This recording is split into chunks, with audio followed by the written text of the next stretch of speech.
Good morning, afternoon, or evening to everyone joining us today.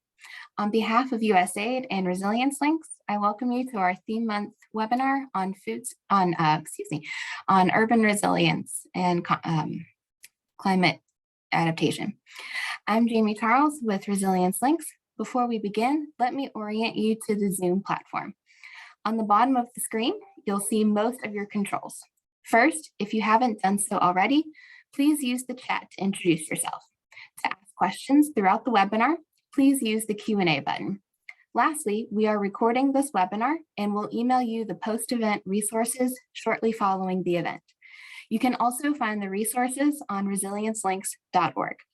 Thank you for your attendance today, and I'll now pass it to Kara Reeve, Resilience and Adaptation Advisor for USAID and our host for today. Great, thank you so much, Jamie. Good morning, good afternoon, good evening, depending on where you're joining us from. As Jamie mentioned, my name is Kara Reeve. I'm with the Center for Resilience and USAID's Bureau for Resilience and Food Security. And I'd first just like to kick things off with strong endorsement and appreciation for the Resilience Links platform. Resilience Links hosts monthly webinars with accompanying thematic newsletters. Hopefully you received the newsletter today, and that's maybe why you joined us. And they're a really great way to share knowledge and learnings about how this growing community of practitioners are designing and implementing programs that strengthen the resilience of households, communities, and systems. I'm really looking forward to today's discussion. I'll say I think it's long overdue for us to have an urban resilience theme month. So I'm really excited to be participating today. And I'd like to thank all of our speakers and everyone who helped make this webinar possible. And thanks again to everyone for joining us today. So I'm just, by way of an overview of the session, I'm going to give some introductions of our speakers. Then we'll have 3 speakers, and then we'll have a moderated Q&A.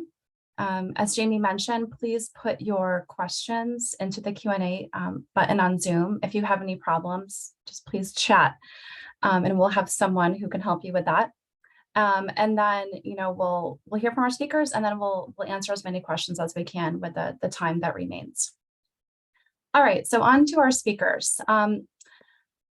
First, we're going to start with Ann Vaughn. For those of you who don't know Ann, she joined the Biden-Harris administration in February of 2021, and she works in USAID's Bureau for Resilience and Food Security, or RFS, as a senior advisor for climate change. She co-leads the implementation of the President's Emergency Plan for Adaptation and Resilience, also called PREPARE, and she works across RFS to integrate climate considerations in food, water, and nutrition programming. Ann will be followed by Kevin Nelson, who will be introducing a new technical guidance product that I'm really excited to be launching today.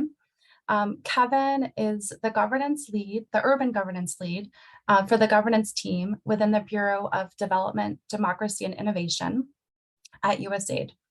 He chairs the Urban Expert Working Group, which includes agency technical experts who focus on urban issues. And he also coordinates donor engagement and leads efforts to support the new urban agenda and the Sustainable Development Goals. Our last set of speakers will be talking about financing for climate change adaptation. We'll be joined by Rahel Herman, who is an urban and municipal development expert with 20 years of experience in local authority strengthening and development in low and middle income countries.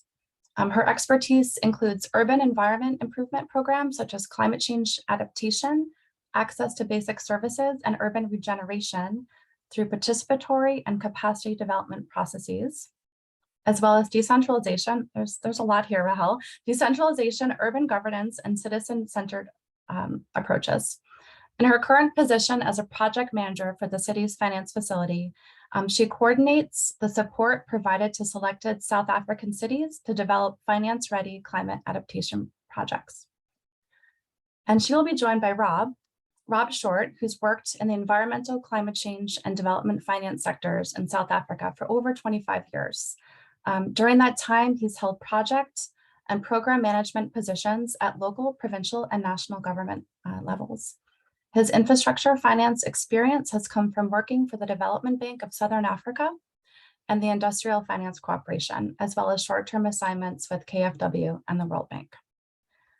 We've got a lot of expertise in the room, or in the virtual room, if you will. And I think that we're really in for a big treat this morning. So I'm actually going to turn it over to Ann Vaughn to kick things off and talk a bit about the relationship between climate change and urbanization and resilience. I'll turn it over to you, Ann. Great, Kara, thank you so much. And I just wanted to thank you for your leadership on all things urban, to keep urban issues front and center on our work. And so just a huge thanks for that. And also really loved seeing everyone's names in the G chat, or in the chat. So please do keep introducing yourselves, and we're hoping we can also keep a dialogue going through chat and keep this as interactive as possible. Let's go on to the next slide. And I also, just to share a little bit of like climate change in urban settings is the real impacts on real people's lives, as all of you, I think, who showed up today know. And I wanted just to share a story from about 10 years ago or so. In a previous job, I was working for Mercy Corps and got to go out and see a pretty amazing program called ACERN in Indonesia. And went to visit the city of Semarang, Indonesia, which is facing some pretty major challenges. You have sea level rising combined with human-caused subsidence, and the city is being increasingly flooded, threatening development. There's economic growth implications, there's health implications. And one of the neighborhoods we visited, the houses had water up to the doorknobs across the entire neighborhood, and people couldn't live in it anymore. It was a real existential threat facing the population. And it's a chilling reminder of the challenges you're facing globally, where you cannot even live where you want to live, because of impacts of climate change and our inability to be able to adapt, and that these threats are only growing.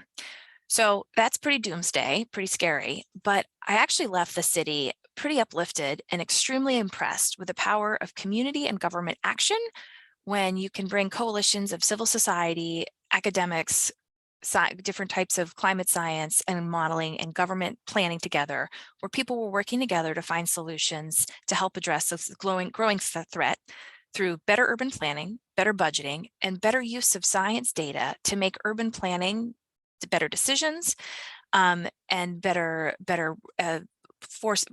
resource allocations that made the city safer and more resilient. So despite these big challenges, we think there are things we can do to make a difference.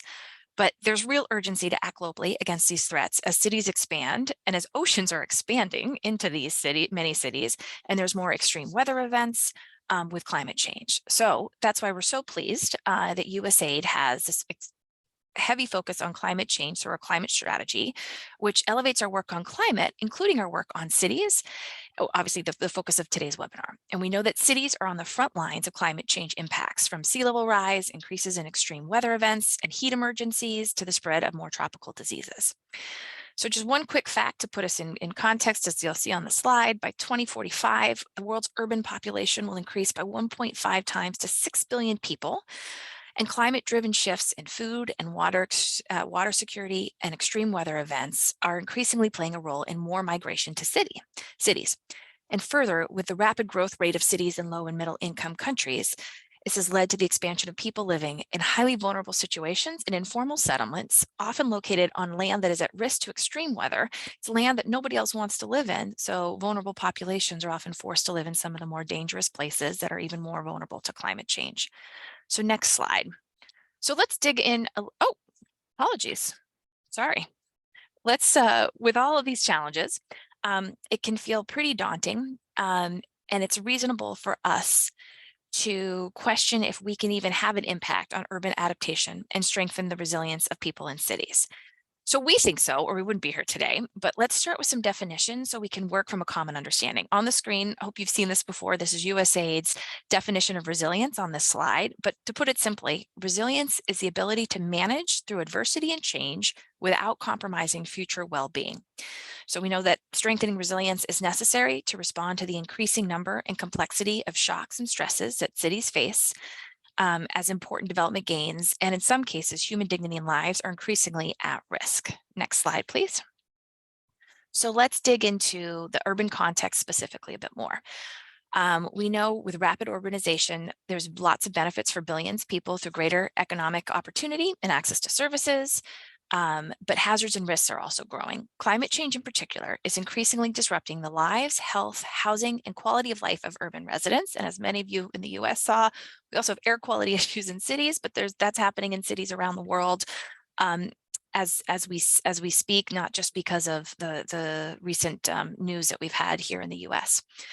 And we know climate risks cannot be 100% eliminated, but with effective adaptation, the negative impacts on people and economies can be reduced.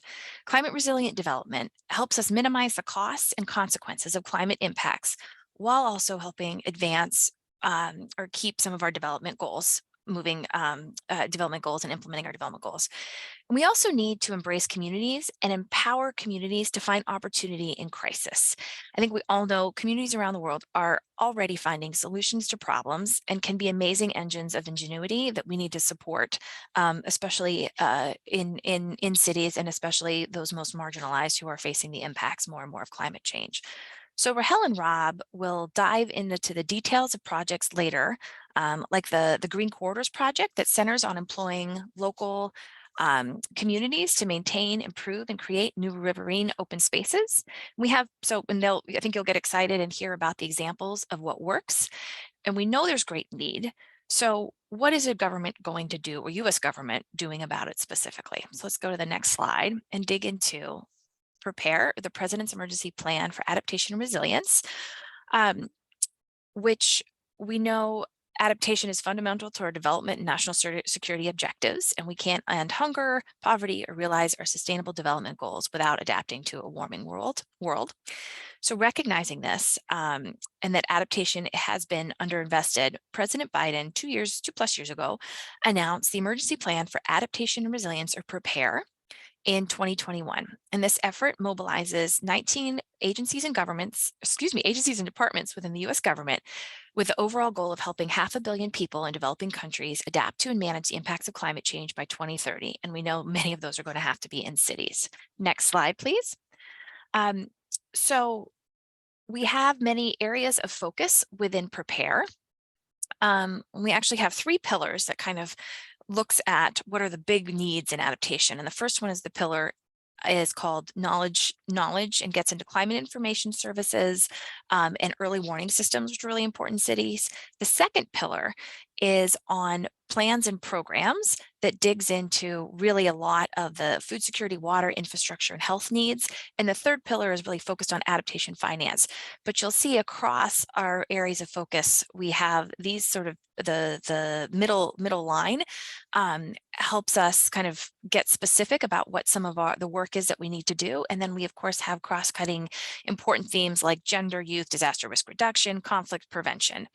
Now, when you look at these areas of focus, I think if you work in cities, you know cities are microcosms of the world, and you'll see that the areas of focus are relevant to all of our work in cities. And just as we know that climate-informed infrastructure and services cut across Prepare pillars and often offer adaptation and mitigation co-benefits and economic opportunities for city governments. Yet we're really concerned there remains an urban adaptation finance gap, and our colleagues from GIZ will address this later. But would just note the justification and the return on investment for investing in climate resilient infrastructure in cities is huge. There's a new report from the World Bank and the Global Facility for Disaster Risk Reduction and Recovery that showed the net benefit on average of investing in more resilient infrastructure in low and middle income countries could be about $4.2 trillion with $4 in benefit for each $1 investment. So we know if we do it right, we can have a huge return on investment and benefit for our development goals. So moving quickly onto the next slide, we'll just highlight some of what we look at in the Prepare action plan around infrastructure and urban issues. And I'll drop in the chat after I'm done talking a link to this, the action plan that digs into the specifics of Prepare, that if you're interested in, you can look in and see a bit more about the work that we're doing, and would love to partner with folks more to make sure we're reaching this ambitious goal of helping 500 million people become more climate resilient. Let's go on to the next slide, which looks at both for Prepare and USAID, our work in vulnerable urban communities to plan for, finance, and implement solutions that will strengthen urban resilience while simultaneously helping us achieve the goals of Prepare and the US climate strategy are extremely important. And I just want to flag some of the things that we're focused on include generating it and supporting the use of climate data and risk information to inform urban and infrastructure planning and support good decision making. We're working on increasing public finance and leveraging private finance to support climate resilient infrastructure. We're improving the ability and quality of resilient infrastructure and services, including nature-based solutions. We'll hear about that later. And then strengthening multi-level governance for urban adaptation and building local capacity and citizen engagement, which I think is really important, especially in line with the USAID's localization and locally led development policies. We're also supporting urban areas to help receiving communities plan for, accommodate, and integrate people displaced by climate impacts, which sadly we know is increasing as climate change impacts are increasing. So now with that, I'll turn it over to Kevin to talk more about our new urban resilience technical guidance that can help turn these ideas and what we're trying to accomplish into practice. So thanks. Over to you, Kevin.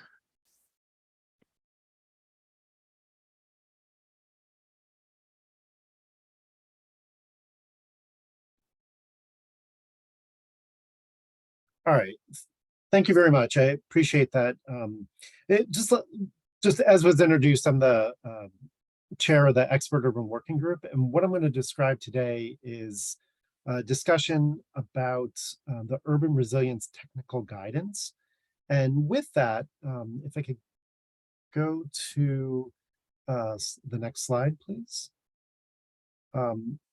Yeah, so while we know that urbanization provides opportunities for economic growth and the provision of essential services, cities in developing countries face increasingly intense and complex shocks and stressors, as we're well aware. We've developed this guidance because we believe that supporting urban resilience is critical to achieving USAID's mission.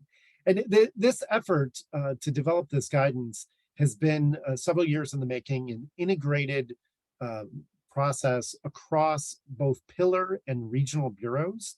And while the 10-year-old urban policy has been retired, this urban resilience technical guidance will serve as the development guidance that we as USAID staff can look towards to integrate work of urban resilience into programming around the agency. So in particular, the guidance includes the case for urban resilience and a summary of that global evidence base. So while we're implementing the agency's climate strategy, the urban resilience technical guidance will serve as a way to implement that at a local level.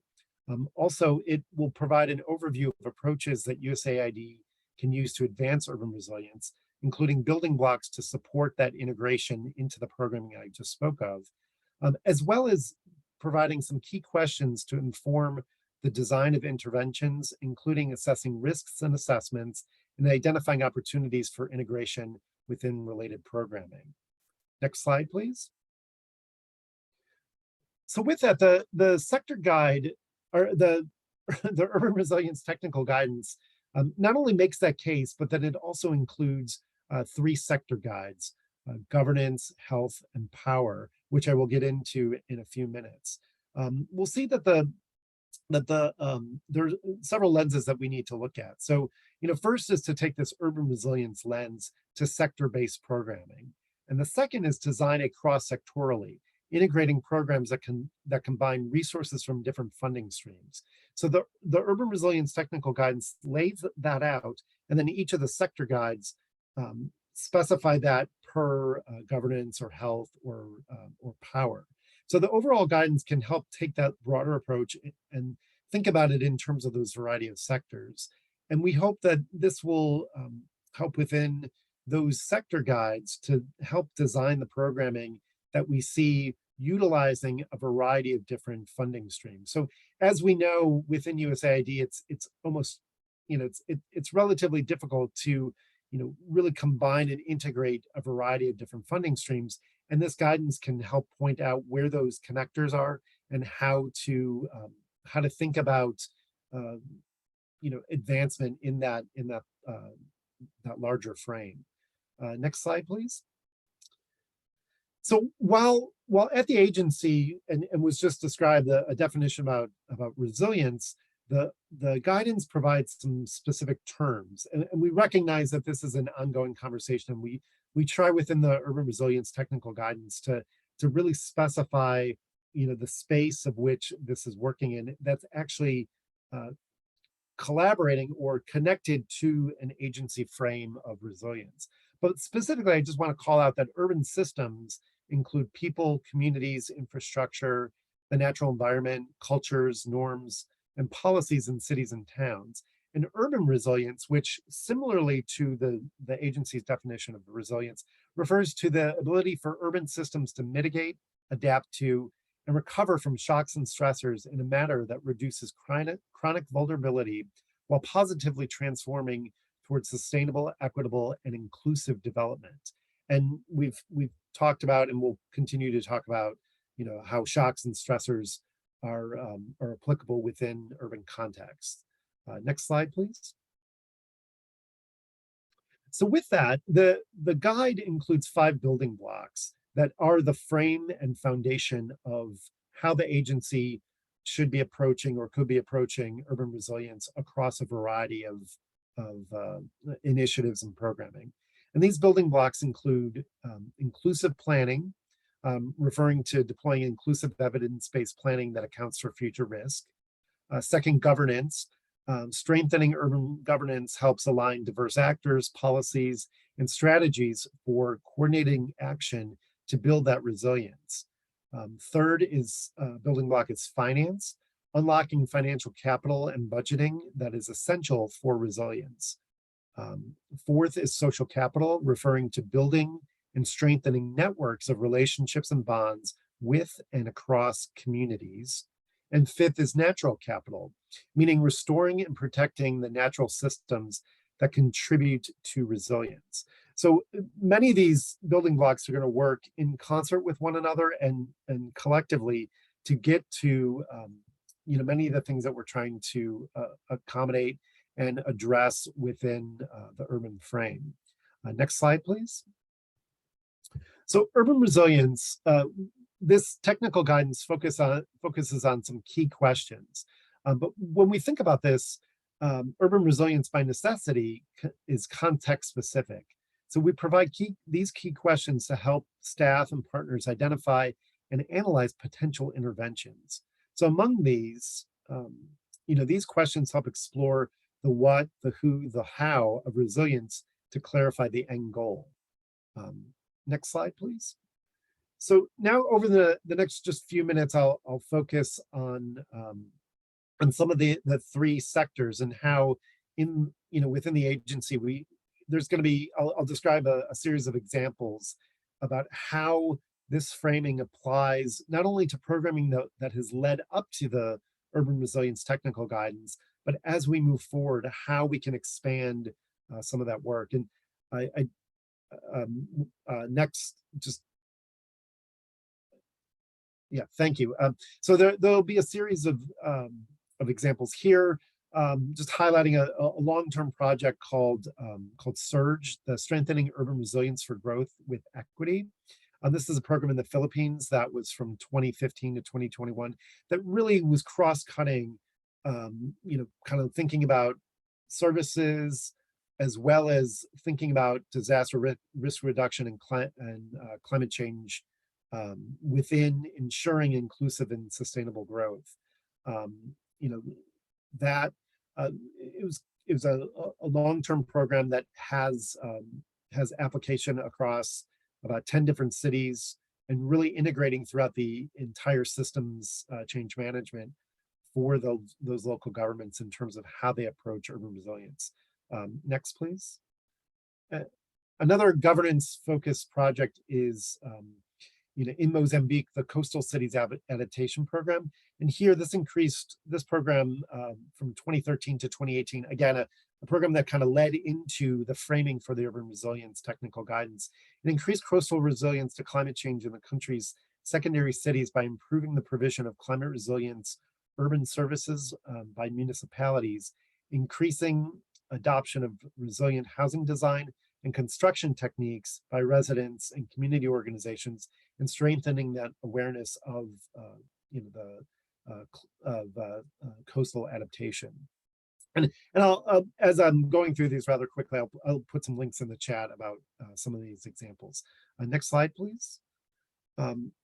Also, just kind of within the guidance, there are 4 approaches within the governance sector. One, improving, and as I say these, we can just kind of hit through them. Improving capacity for and commitment to coordinated actions between local, provincial, and national governments. 2, improving integration and coherence of relevant policies and regulations. Strengthening inclusion, as well as strengthening civil society. So these are approaches that are described in the urban resilience technical guidance and serve as a kind of wayfinding for technical staff that are going to put this into place so they can connect investments that they're making at the democracy and governance level, at the service delivery level, and bring that back into how how some of these other functions within governance come together. Next slide, please. So the health sector, this image is, maybe people have seen over the past week, New York City. So not obviously someplace where USAID is working, but is evidence of, what we're focusing on in terms of urban resilience, in terms of air quality and health. And so here, next, there are 2 things that I just want to mention. The Building Healthy Cities program, again, this is a program of the Asia Bureau that has been in existence kind of through the development of the urban resilience technical guidance. And so there's lessons that we learned there in terms of focusing on air quality and policies that get at cleaner air, better health. Next, please. As well as this Clean Air Catalyst. So, launched in 2021, this is a flagship program to combat air pollution by working with local communities to better understand local pollution sources and identify, test, accelerate, and scale those solutions for healthier living. So next slide, please. Yeah, cleaner health. Next, please. And so this slide, and I've just given time, I won't delve too much into it, but the Building Healthy Cities and the Asia Bureau really focused on this kind of systems mapping of, looking at complex systems for strengthening approaches to building a vision for healthier urban planning. So the Building Healthy Cities program focused on 4 smart cities in India, Indonesia, Nepal, and Vietnam, and really looked at those approaches for mapping, thinking about urban health needs and opportunities, and leveraging some of those systematic interactions to mobilize consensus around better health outcomes. And like I said, I could put more in the chat. Next slide. And finally, I just want to focus on the power sector examples. Next.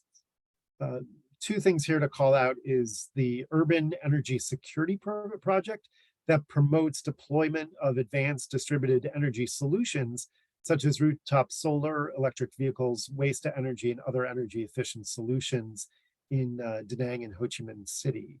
And then next, please, is another program to highlight here in Ghana, program focused on,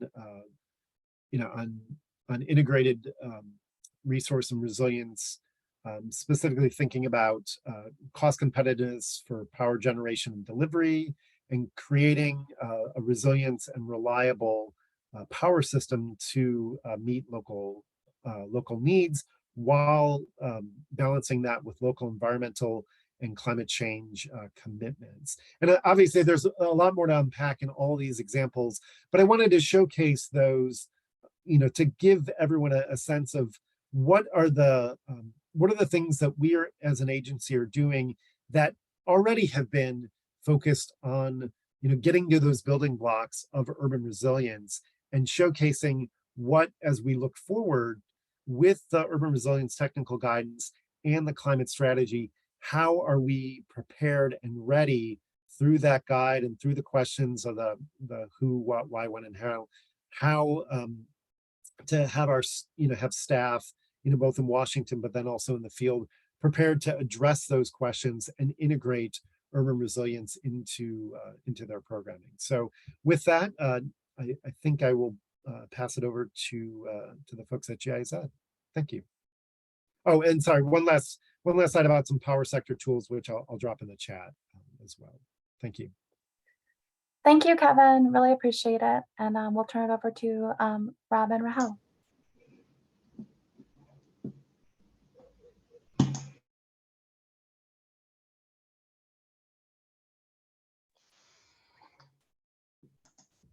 All right. Hi. Okay, sorry, just a glitch before I start, of course. All right, good afternoon. Good afternoon or good morning, everyone. Thank you for the opportunity to present. I will introduce a little bit what the CFF is and what we do, and then I will hand over to my colleague, Rob, for more examples from the field. So can we go to the next slide, please? Yes, thank you.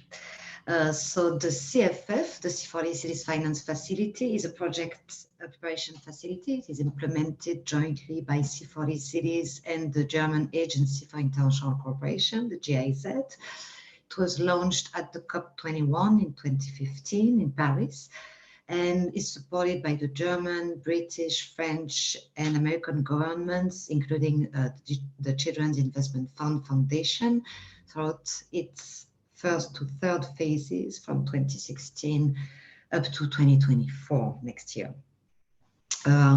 So we engage with city administrations and we aim to bridge the gap between cities and finance by fully developing the city's climate action project to a level that we deem as investment ready or finance ready.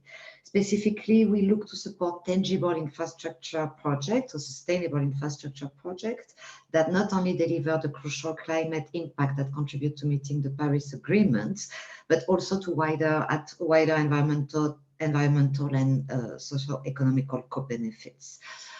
In our current phase, which is 2022 to 2024, we are supporting 13 cities over 3 continents, which is Asia, Africa, and South America, with 15 projects in 4 different sectors. If we go to the next slide, please. Yeah. So our main pillar for support and to deliver the package that we are aiming at are financial readiness linked to finance and replication and upscaling. Under financial readiness, we not only look at the project to be fully developed and to be ready for investment, but also at the city administration and relevant city units to be ready for implementation and execution. So we do this with institutional support, technical capacity development, and political internal advocacy. The link to finance, of course, the logical progression where we support city executives and link them with various financial institutions that will be identified along the way, primarily as a product of our financing options analysis. And very often, actually, in the case of adaptation project, which is more the topic of the webinar today, with own municipal spending and or national grants via support in political processes and guidance on documentation such as technical studies and project packaging. Next slide, please. Yeah. So looking at the finance leverage capacity and the main sources of funding here, so the finance leverage capacity we can see, and over the last 2 phases, so that does not cover this phase, obviously, which is ongoing. And over the last 2 phases, then with the financial support or input from the CFF of $45 million USD, over $1 billion USD is projected to be leveraged for cities, climate adaptation and mitigation projects implementation. Now, in the graph on the right-hand side of the slide, you can see that the main sources of funding are displayed. And what is interesting here is that this comes mostly from public funds. So as mentioned, either then cities' capital expenditure budgets or national grants. This is particularly important for adaptation projects because, first of all, they are public good investment and they don't have a direct return on investment. or they do not generate a cash flow. So they might not be suitable for loans or private funding. It might be too risky for city administrations. And next, because this shows also that provided we can demonstrate via adequate technical studies and institutional support that sustainable infrastructure projects that integrate nature-based solution or hybrid solution and into the urban design, provided we can demonstrate that they contribute directly to many cities' priorities, which we know very well are for many cities that are whether in the developed or developing world. Priorities mostly are basic service delivery, addressing the backlog in infrastructure, as well as protecting the existing infrastructure. Then public finance can actually be made available and can be unlocked and dedicated in a more systematic manner to integrated planning and in a changing climate. Next slide, please. So here we try to look at the impacts. So you can see that the impacts here are displayed for both mitigation and adaptation projects.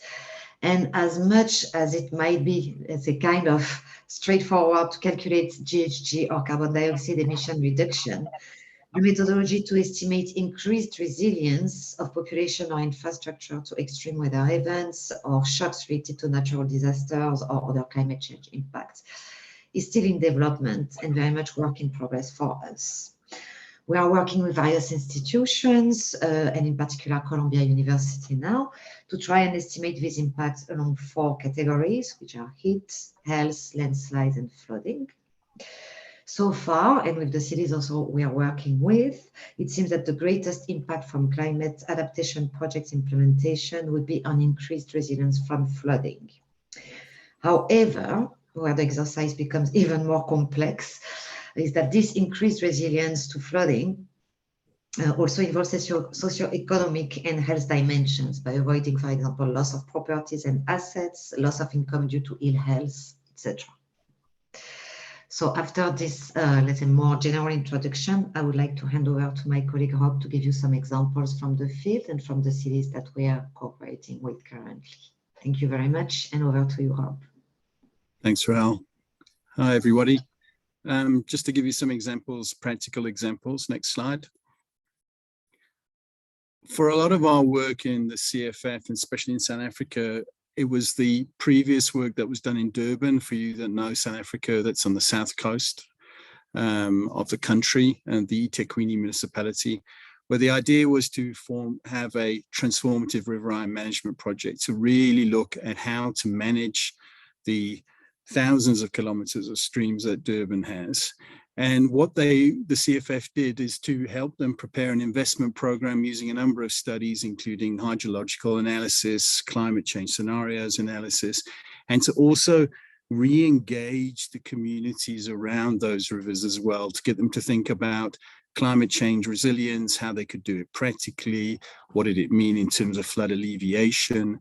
And an important part of that is the whole area of, in South Africa, as I'm sure elsewhere in the world, job creation is a key developmental objective. And any of these projects, we're always looking for how we can improve employment opportunities around it. And certainly in the case of Durban, they've looked at community-led cooperatives to assist with the ongoing management of these projects. And I'll come back to that issue later.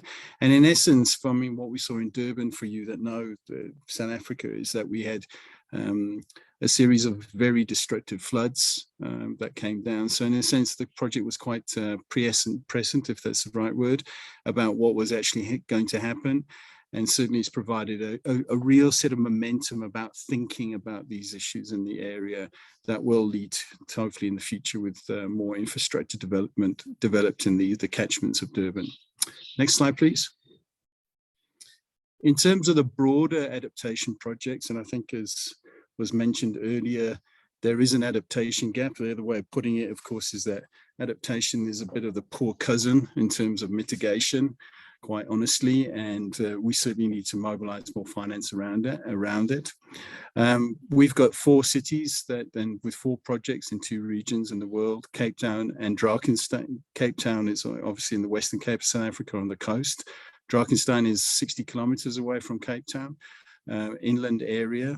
Both of these projects that we're looking at are to do with flood alleviation around nature-based solutions. I'll go into a bit more detail there. We've got one in Medellin, which is looking at open space planning and improvements around flood, and also in Salvador, looking at flooding and landslides as well.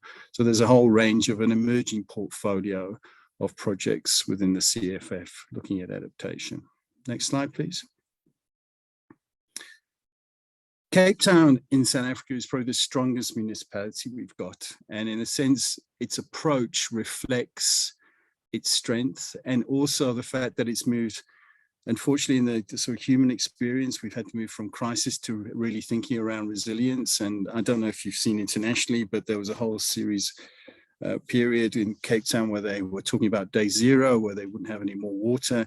And as crises do, that certainly refocused and minds of communities and city management and city politicians around how to prevent droughts in future, and also about mitigating floods as well as another part of the whole water cycle within the city. And what we've also seen within the city is that they're using those opportunities to, again, re-establish community relationships with the city's waterways, which really have become, you can only describe it as divorced from the reality and the value of those waterways, and trying to get people to think about it. So they're trying to, in a sense, these projects that we're helping them going to develop through a series of studies, which a consultancy should be appointed just now, is to look at how we can look at job creation, open space planning, doing more cultural work within those areas, just re-establishing those relationships with it so that people are engaged and want to look after those assets as well. There's been a strong policy and institutional response, and that includes a resilience strategy in the city and a vision for a water-sensitive city. And part of that, especially around adaptation projects, has been this whole area of work about breaking down the silos, because it isn't just one department that's responsible for actually taking these projects forward. It needs a number of departments. And so they've developed a livable urban waterways program, which is integrating nature-based solutions. And that's the work that we're supporting on them. And certainly we're trying to make the link is how these projects can link into the basic service delivery model at municipal level. And in terms of financing, what we're finding is that the easiest financing approach is likely in the South African context. If a municipality has its own capital budget, to get it out of there as an initial pilot phase, and to try and prove the case, and then look at maybe national grants, and then maybe looking internationally later. But it's really a process of scaling up and replicability and proving the case through time. Next slide, please. I'm always very wary of showing before and after. I'm actually on my way to Cape Town. I was trying to explain to a friend of mine what I would actually be doing it. And when he looked at the before and after, he said, well, is it just a matter of getting a gardening service in? Of course. And what I'll try to explain to him is that the thinking behind these two pictures reflects an enormous amount of technical planning and consideration of different aspects, whether it's water flows, or even though you're getting a load of invasive plants that you're trying to reuse, you're trying to re-engineer the flows of the streams, in this case in the city of Cape Town, and also trying to replicate it for tens of kilometers to get that value, and certainly the open space value that we're trying to get out. And certainly in our cases is that the whole issue of security around these sites is something that really needs to be built into it as well. A lot of people say they want open space, but they want to feel secure. And certainly that's an element that we're trying to incorporate within it. And the other side of it is also mobilizing across the city as well, is that just to get a project like this is also a reflection of trying to coordinate a number of departments to get their own thinking into it and making sure that it's in line with what their procedures and processes are, but also to mobilize their own internal budgets as well. And that's the complexity of the work. And the one thing that we've identified is that it's all very well, of course, to identify, build a capital project, but if the OPEX budget isn't there, and that's something we're focusing right from the very beginning, is that to make sure that we don't see these as sort of white elephants in future, or just broken down as we've seen in certain cities, like for instance in Johannesburg with various litter traps that have been put up. And certainly it's that bringing that all together is an incredible amount of complexity around that. Next slide, please. The next slide reflects the eutrophication that we see in some of the catchments in Cape Town. And it's only meant to illustrate the financial cost, which means that money that is not going into delivery of basic services, which is obviously a prime consideration of all cities, because they're having to manage, in this case, having to remove water hyacinth from various water bodies. And what we're trying to do, obviously, in our project is to improve the water quality, take some of those nutrients out, and to actually remove this cost, which is also a financial argument for these projects as well, especially as adaptation projects are not tend to not be, well, I can't think of any at the moment, but revenue generating in that way. So it's a lot of it is based around, we're seeing the arguments around internal cost benefit analysis to really show the case, as well as making sure they're aligned to policy. Next slide. The other series of, we're also working with other cities, as we said with Cape Town, is that their local government structures are at different stages of their thinking about resilience. And it's important in these projects, we found, to really appreciate that, especially in terms of their scale. Most municipalities are under-resourced, their own institutional arrangements and their socioeconomic context. Especially in the South African case, we're seeing that we have to really consider as I'm sure in other parts of the world, the burgeoning increase of informal settlements and their formalization over time, and how we build that into these projects, especially in terms of their impacts on the stormwater and flooding regimes within cities. So the overarching developmental concerns that we need to place them in these projects in are delivering basic services, and also protecting existing infrastructure investments. And what we're finding is that potentially releases a lot of finance internally, because it means something to those officials and the politicians. There is a lack of understanding of the value of nature-based solutions, and part of our work is to get people to think of it and making the case for hybrid solutions. So it's not just a choice between grey or green, it's what works. And NBS is obviously in some cases can assist with that, and also can assist in the broader developmental objectives that these projects, we would argue, need to achieve to actually also access finance. So institutional mindset shifts is important, and certainly a lot of our work is around breaking down silos, as I mentioned before.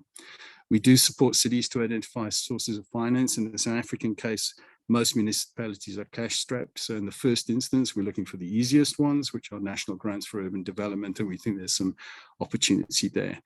And in terms of that, the value of the cost benefit analysis that we're doing amongst all the other studies, including hydrological work, climate change scenario work, looking at their biophysical assets, regulatory environment, really begins to, we can see, can make the case with not only senior management, also but the politicians themselves. Next slide.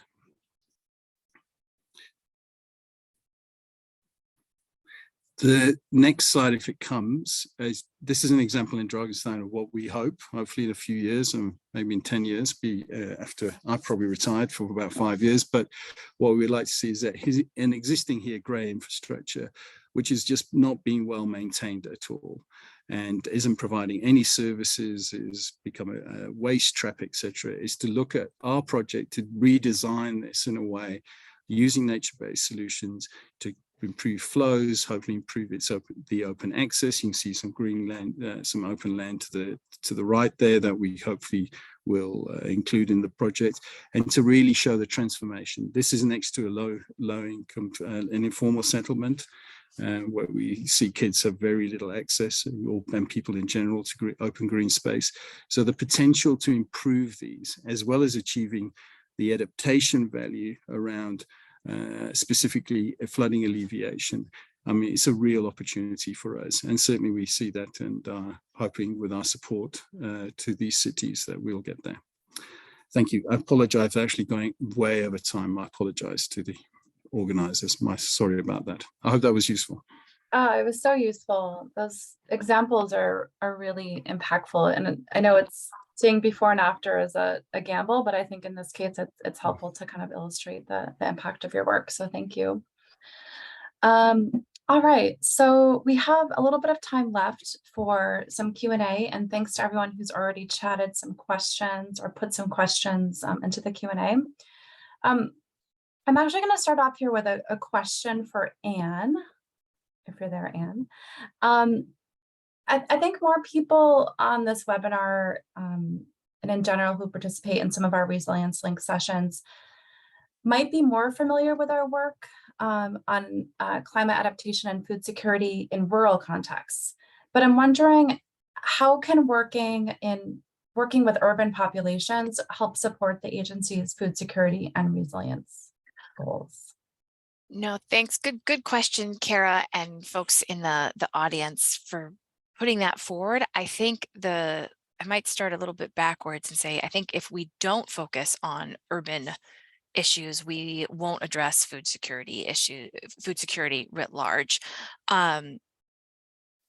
There's a good stat. I have to commend folks for a recently released report from WFP USA called Dangerously Hungry, the link between food insecurity and conflict. And it has some good data points, including some things on trade that we really also saw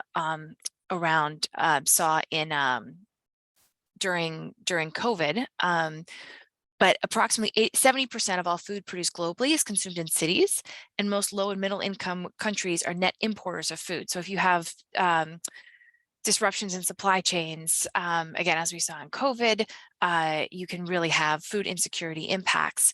And urban areas are also they're highly dependent on both imports and then making sure we're getting food systems working well in countries to be able to feed populations. So I think the demand pull and understanding urban needs is incredibly important for advancing our food security efforts. And I think this is especially important in the informal settlements where we have highly vulnerable populations, and that trends are showing. I think that without land, and if you're coming from the rural areas and you used to be a farmer, but now you don't have any land, they have to obviously purchase their food rather than grow their own food. And some of that food, and our Center for Nutrition folks would note that sometimes that food is more processed and unhealthy than we'd like, so has some nutritional benefits too. So I think we need to think about how do we get the right type of food available. So you need the right access and availability of food, and that it's affordable for our urban populations to be able to not face some of the high levels of food insecurity that we're seeing around the world. And then I think we're also still looking for some creative solutions on how we can work inside cities to better help those populations. Over. Thanks, Anne. And Kevin, I see your hand up. Did you want to chime in with something too? Yeah, I did, just because we were talking about this earlier. And one thing that I want to add is I think part of the solution gets to kind of creative solutions for our own programming and funding. And in particular, thinking about Feed the Future money. I've had many conversations with missions about, that rural to urban continuum. And it never occurred until we were starting to talk about this, that servicing the urban populations is part of that food continuum. And so you can think about Feed the Future as not just an agricultural based program, but it's about food security across rural, peri-urban, secondary cities, urban cities. So, and I think some missions specifically in sub-Saharan Africa are starting to connect those dots and think, well, gee, we have a lot more flexibility than we first thought in terms of how we can utilize our resources to not only address the point I'm making, but then to address Anne's point as well. Thank you for that. The next question we have here from the audience is actually a tricky one, and it's about measuring resilience, measuring urban resilience. And the challenge seems to be that, the challenge posited by one of our audience participants is that you really can't measure the resilience of an urban system until it's tested, like when there's an event or some kind of stress. So how are we thinking about measuring urban resilience, either at USAID or even Rahel and Rob in the programs that you're implementing? Any thoughts on resilience measurement? I know it's something that we're grappling with in the Center for Resilience, but I'm curious to hear what our panelists think. Kevin? Kara, I put an answer in the chat, which I know was slightly unfair because I didn't exactly answer the question, but the answer that I provided actually I think opens up that question to much broader, view about how as an agency are we doing that kind of measurement. And what I said in the chat was that we have a relatively new key urban issue that actually creates that baseline that I think has been missing up until now. And it's because it's so nascent, we've only had one year cycle with it. And because urban funding is so small, it's relatively difficult to kind of connect the investments at the missions with that baseline, and then over the course of time kind of seeing the incremental change. That is slightly different than what I think the intent of the question was, because it's more of a monitoring and evaluation, Right. maybe learning. But I put that in the chat just because I wanted folks to know that we are trying to connect the dots from a programmatic or an operational plan standpoint. And obviously in the adaptation space or in the resilience space, there's probably much more that we're doing. But I just wanted to offer that at least on the urban side, there is sort of that kind of tentpole for longer term measurement and baseline monitoring over the course of time. So That's helpful. Not a full answer, but yeah, I mean, I can add a little bit to that maybe if I could. I mean,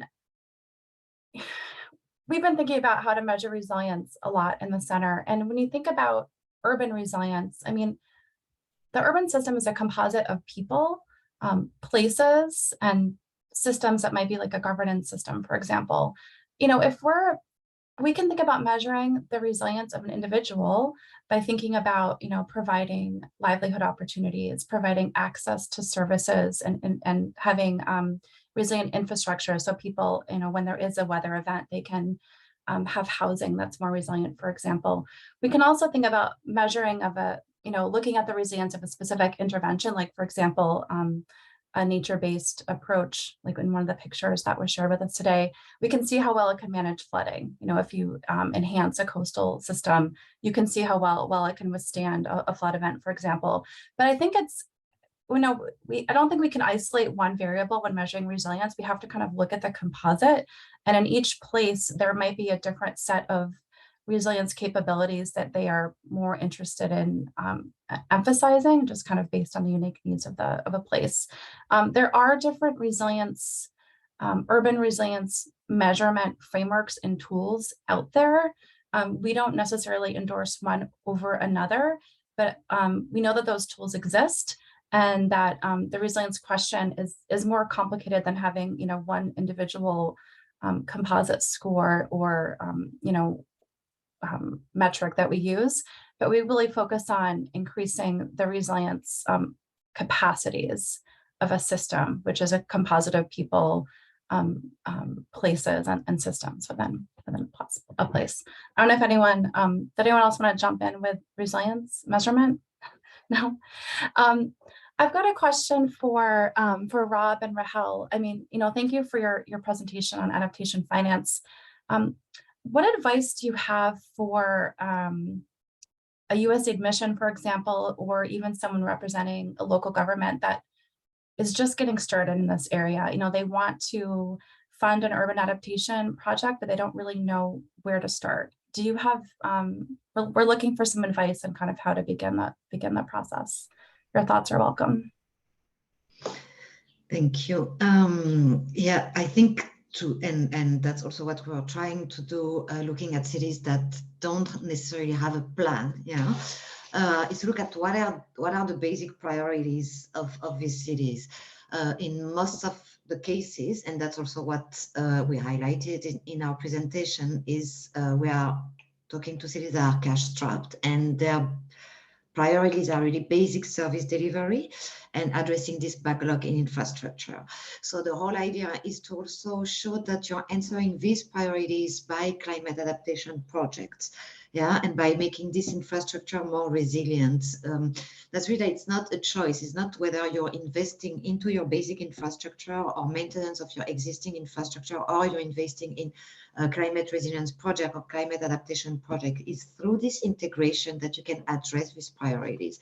And that's what I would say you need to look at really, is what are and how actually you can And I don't want to say convince, because it's not really a matter of convincing. It's really how to show that there is no option really. Gray infrastructure is not able anymore to absorb the shocks that are projected in a changing climate. It's not possible. We also don't want municipal finance to be dedicated to gray infrastructure more and more that will not be able to absorb these shocks anymore. So it's really understanding where is the backlog, what are they suffering from, what are the losses in terms of infrastructure and capacity to deliver services that they are actually being impacted and that they are suffering, and how they are also losing rates. Yeah, every time you lose infrastructure, every time you're not able to deliver basic services, you're also losing rates and losing ratepayers. And then you have to start all over again. So I would say really to look at these priorities and be able to show cities how you can support them answering these priorities with climate adaptation projects. But for this, you need also these projections. And that's the thing, you need a lot of technical studies to actually do your convincing and I think enter the city's dynamics and this convincing. But maybe Rob, you want to add something here.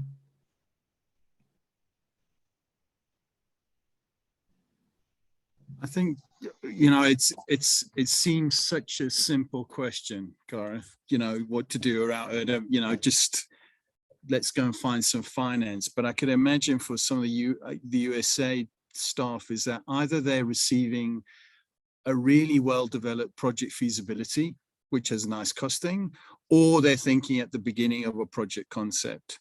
And I think there's different approaches. At the beginning of a project concept, I think that they have to think from the very beginning what they're going to, as you say, ask that question. And the place to start is the easiest source of funding.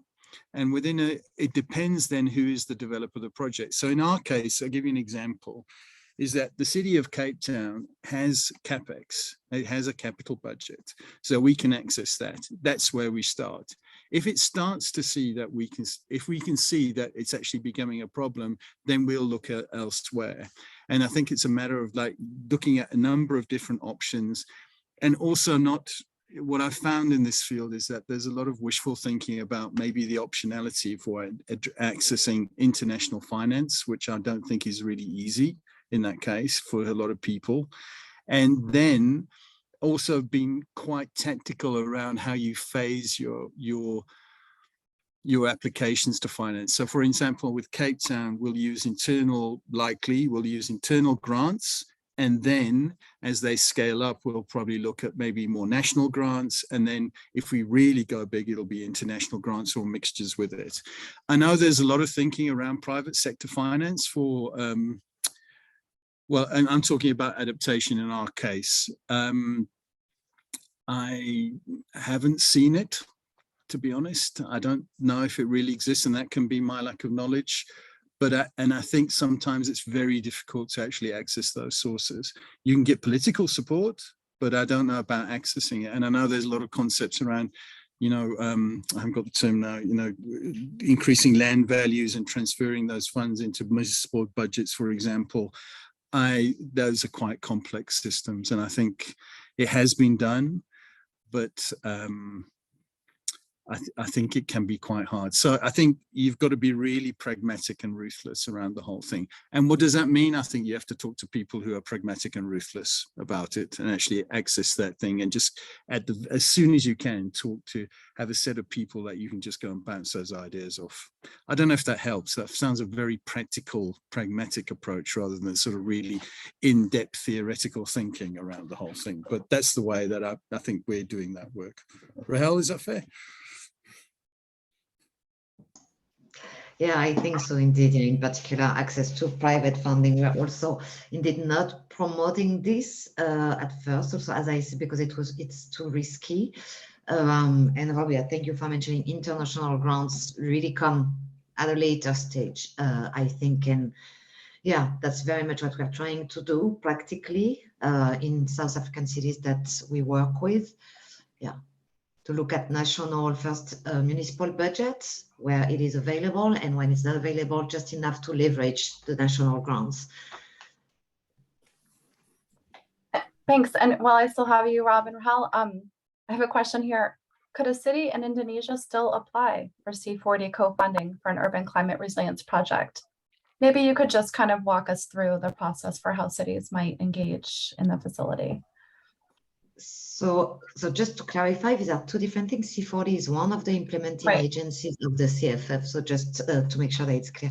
So Yeah. and to apply to C40 is a different story because we are then GIZ, and I cannot speak on behalf of their process. But just to Thanks the for CFF.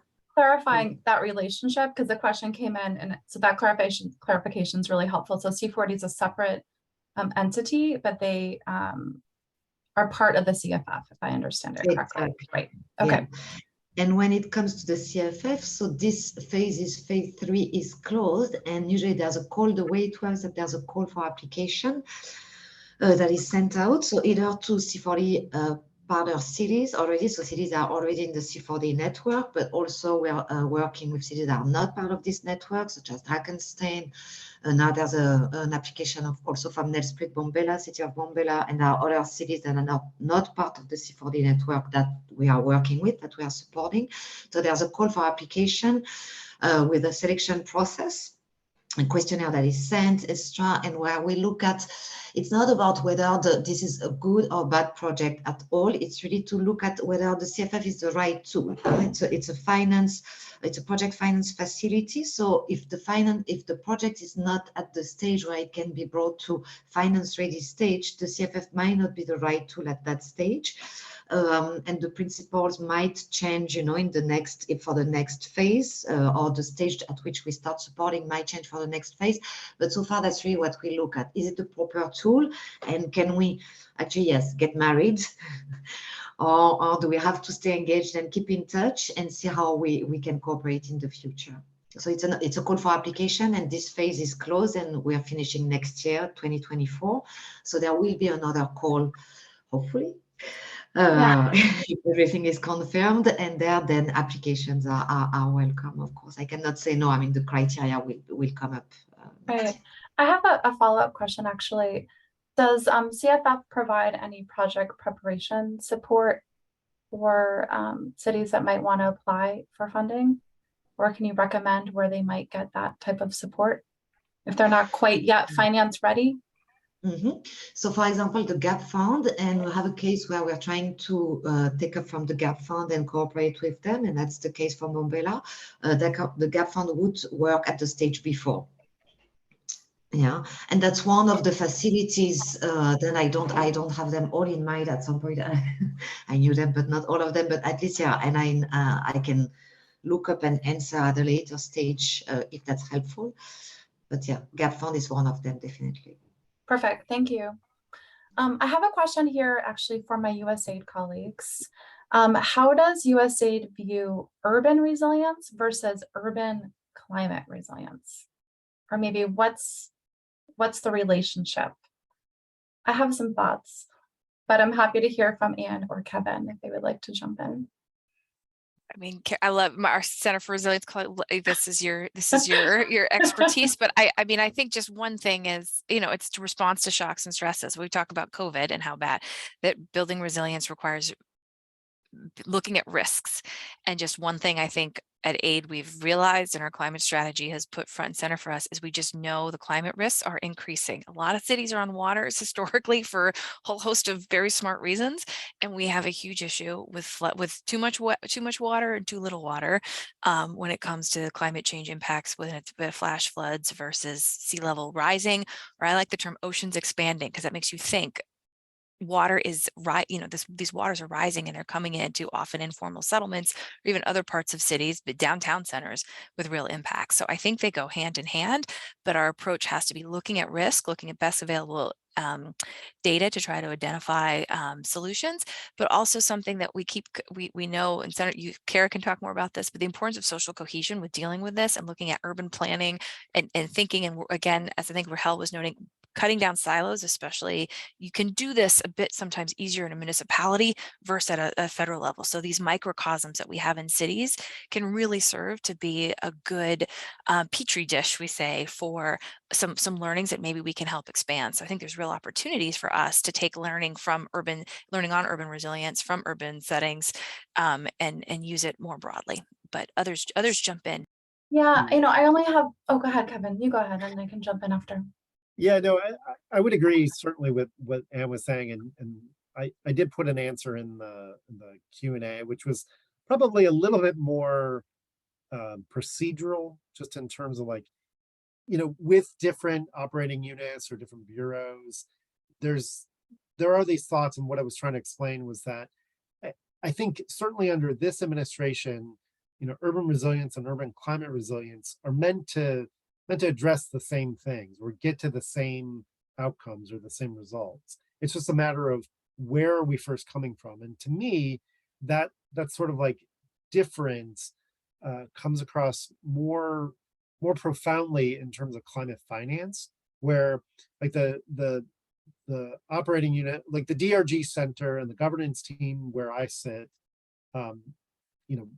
we're talking about finance, and there are discussions that we have about, isn't all finance climate finance, and just kind of depending on that. And I think it's really a matter of where some embedded priorities are.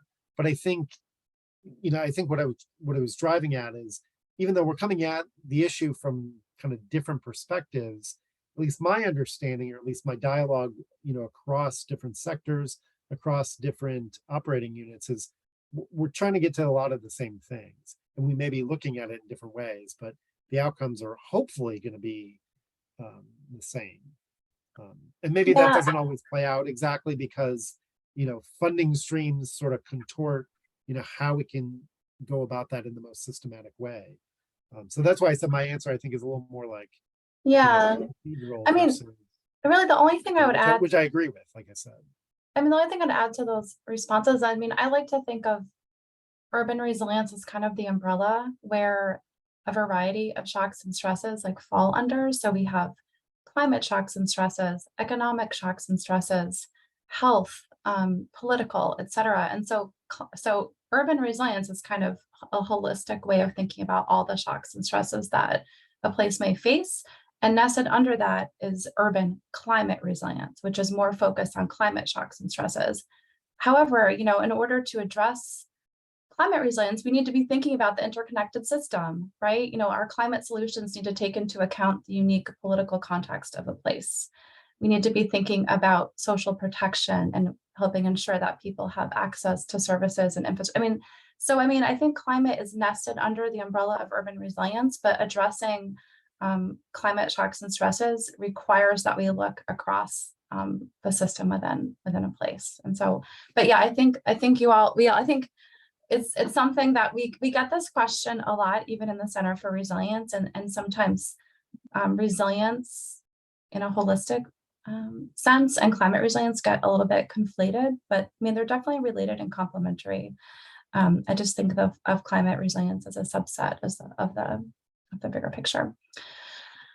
And with that, we are short on time now. I think that this discussion was really great for me. I learned a lot about the work of CFF, and I think it was a really good way to kick off what I hope is more resilience links and resilience activities focused on urban systems. So I want to thank everyone for joining us today. I see that questions might still be coming in. We couldn't possibly get to all of them. I will point you all to, and if someone could pull up the link while I'm mentioning it, but we have a sister site called Urban Links, where we're housing this urban resilience technical guidance. And you can find more information about other resilience tools and products that we have. There's some contact information on it. You can also learn about projects that we have implemented or are implementing. I encourage you to take a look at that too. We like to cross-post our information across the different links platforms. But if you are more interested in to learn more about our urban work, I encourage you to go there. And please, if you haven't already, signed up for our Resilience Links newsletter. And we host these webinars monthly, and I encourage you to participate in the next one. But thank you, everyone. I see the Urban Links has been put up. And I hope that you enjoy the rest of the day. And I think that this is the beginning of a broader conversation within the agency. So thank you, everyone. Thanks, Thanks so everyone. much, Thanks, Kara. Kara. Thank you, everyone. Very much. Thank you, Karen.